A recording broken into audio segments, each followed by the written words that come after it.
E o tema do nosso vídeo de hoje é: será que surras, gritos e ameaças educam os filhos? E é claro que a minha resposta não será um simples não, até porque eu quero trazer aqui informações que tenham de fato respaldo científico. Paula, mas é sério mesmo que a nossa maneira de educar influencia na personalidade de nossos filhos? Sim, é verdade. Então não cai nessa de acreditar naquela frase que diz: o que tem de ser já nasce, ou pau que nasce torto não se endireita. A maneira de educar interfere no autocontrole, na satisfação geral com a vida, no desempenho acadêmico, na agressividade, no uso de álcool e no comportamento opositor da criança. Pesquisas mostram que é o ambiente que molda o cérebro. Sim, por mais que o ser humano traga muita coisa em sua carga genética, é aquilo que os pais ou cuidadores fazem ou deixam de fazer que irão estimular ou não aqueles genes que já fazem parte da estrutura cerebral da criança.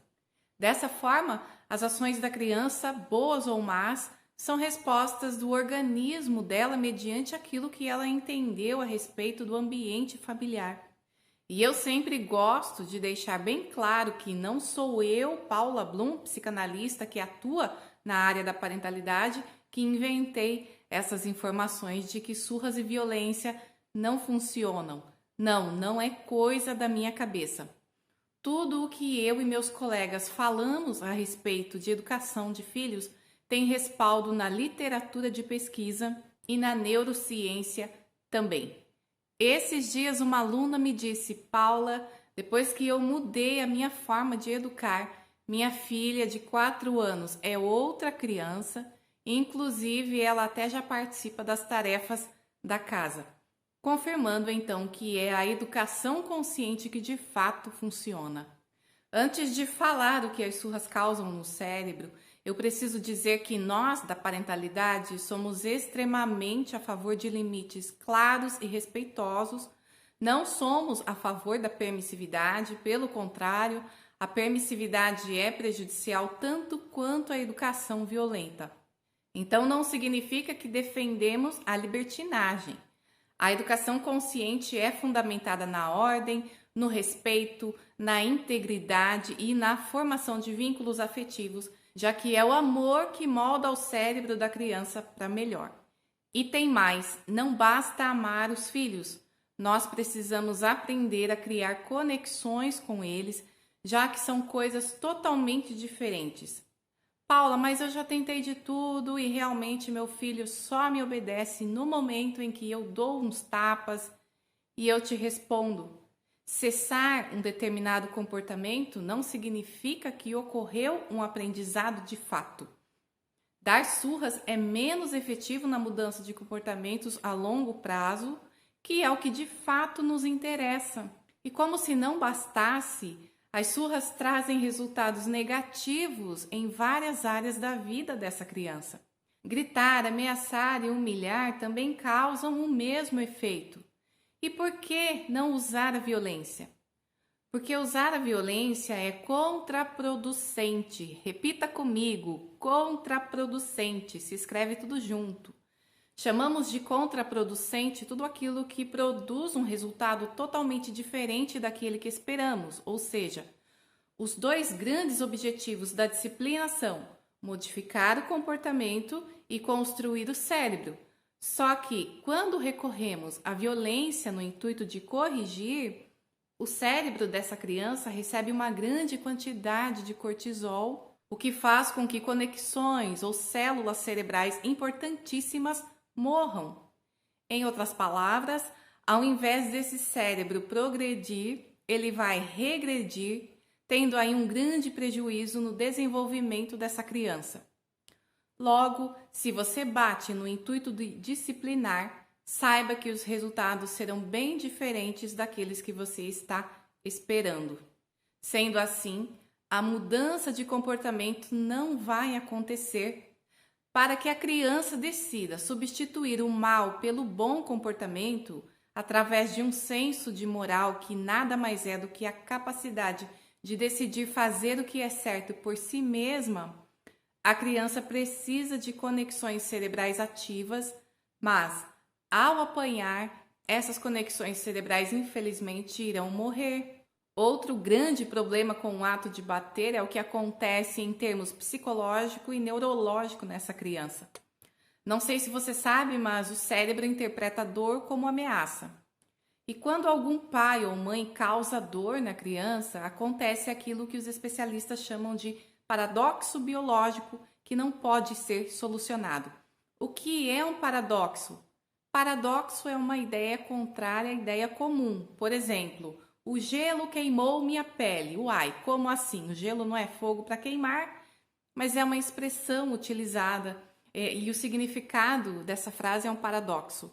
E quanto às surras, elas causam algo parecido com esse paradoxo, só que em termos biológicos, que diz respeito ao organismo, que é o seguinte: ao nascermos, temos a grande necessidade de buscar refúgio nos pais ou cuidadores quando sentimos medo e ameaça.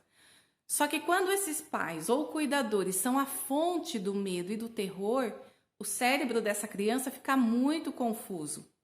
Uma circuitaria cerebral fica ativa para fazê-la ir aos pais em busca de proteção e outra circuitaria fica ativada na tentativa de fazê-la fugir dos pais a fim de que sobreviva. Esse fenômeno faz com que esse cérebro receba muito cortisol e, como consequência, ficará muito confuso. Quando o cérebro recebe grandes níveis de cortisol, a criança pode adquirir aquilo que os especialistas chamam de apego desorganizado. Mas esse é um assunto para um outro vídeo. Outro problema que as surras causam é a mensagem implícita que ela passa. O que é uma mensagem implícita? É aquela sensação que a gente absorve e interpreta da situação mesmo sem ninguém ter dito aquilo. Ou seja, a criança vai entender que a única forma de resolver conflitos é causando dor em quem consideramos indefesos, mesmo que você nunca tenha dito isso a ela. E cá entre nós, ninguém é bobo de tentar bater em alguém mais forte, já que sabe que vai apanhar. Isso vai contra o nosso instinto de sobrevivência. Quando alguém parte para a agressão, é porque viu o outro como indefeso.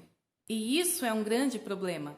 Enquanto a sociedade não aprender outras formas de resolver conflitos, infelizmente a violência sempre se fará presente. E como se não bastasse, a mesma parte do cérebro que mede a dor física mede também a rejeição social. E qual é o problema disso? A questão é que nós somos instintivamente programados para evitar a dor e a rejeição. E por conta disso, em vez de melhorar o comportamento, a criança que apanha vai se especializar em esconder o que fez, ou seja, em mentir e omitir, já que por um lado ela terá vontade de continuar fazendo aquilo pelo que apanhou e por outro lado, devido ao medo de ser rejeitada, ela vai precisar esconder o que ela fez. Essa especialização em mentir e omitir é como se fosse uma defesa do organismo para que a parte do cérebro dela programada para sentir dor e rejeição não seja acionada. E ela não faz isso por maldade.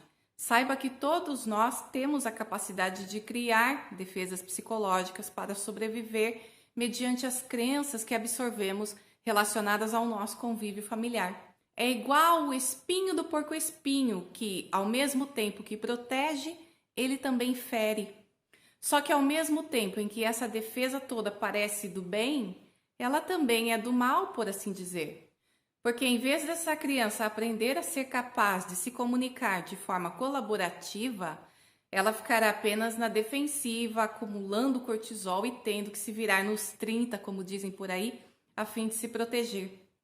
Comunicação colaborativa é quando a gente consegue comunicar de forma clara aquilo que estamos sentindo, mesmo estando incomodados, com medo ou vergonha do julgamento alheio. Veja só, todo relacionamento que vai bem é porque contém pessoas ali que sabem se comunicar de maneira colaborativa. Tem uma frase do professor Cortella que é a seguinte: nenhum incêndio começa grande, ou seja, quando analisamos os pormenores do rompimento de relacionamentos, percebe-se que muita coisa não foi resolvida desde o início, quando a situação ainda era menor, justamente por falta de uma comunicação colaborativa entre o casal. E a criança que tem a sorte de receber uma educação gentil e firme desenvolve essa habilidade de maneira natural. E para finalizar esse vídeo, qual é a pergunta que paira no ar para todos nós? Qual é a parte do cérebro de sua criança que você quer que desenvolva? A parte sofisticada e pensante que regula as emoções ou a parte responsável pela sobrevivência que apenas reage para se defender ou atacar? É claro que precisamos dos nossos recursos de defesa. O problema é quando passamos a ver ameaça onde não há e partimos para a ignorância, ferindo e maltratando as pessoas ao nosso redor.